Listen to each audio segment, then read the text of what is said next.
A special thank you to each of our subscribers who make this channel possible. Here's today's story. In a significant political maneuver, the government has been forced to backtrack on its controversial plans to cut disability payments, following intense backlash from advocacy groups and a threat of rebellion from within its own ranks. The announcement comes as a relief to many disability benefit claimants who feared the impact of proposed cuts, but the question remains, will these changes to the welfare bill be enough to appease dissenting voices within the Labour Party?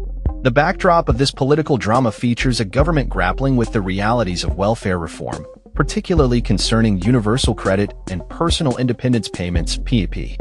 Recent analysis from the government itself revealed that even with the proposed changes, an alarming 150,000 individuals would still be pushed into poverty.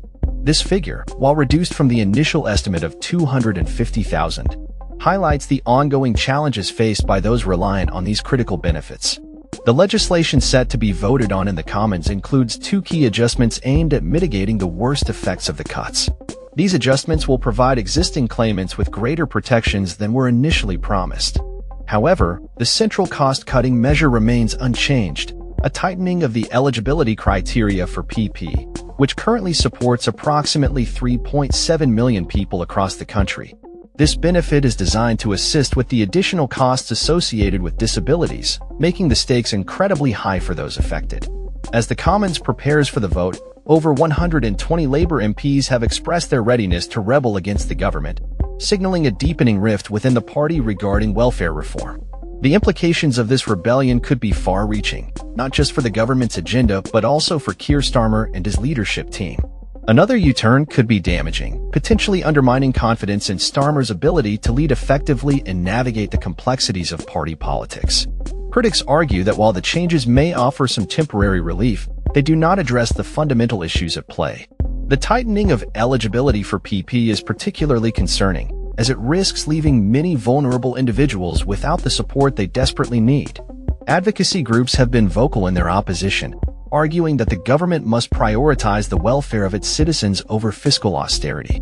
In light of these developments, the government's strategy appears to be one of damage control, attempting to placate dissenters while still pursuing its cost-cutting agenda. This precarious balancing act raises questions about the long-term sustainability of the government's approach to welfare reform. As the vote looms, all eyes will be on the Labour Party and its response to the government's proposals. Will they stand united in opposition? Or will the allure of potential negotiations lead to a fractured response? The outcome of this vote could set the tone for future discussions around welfare reform and the treatment of disabled individuals in society.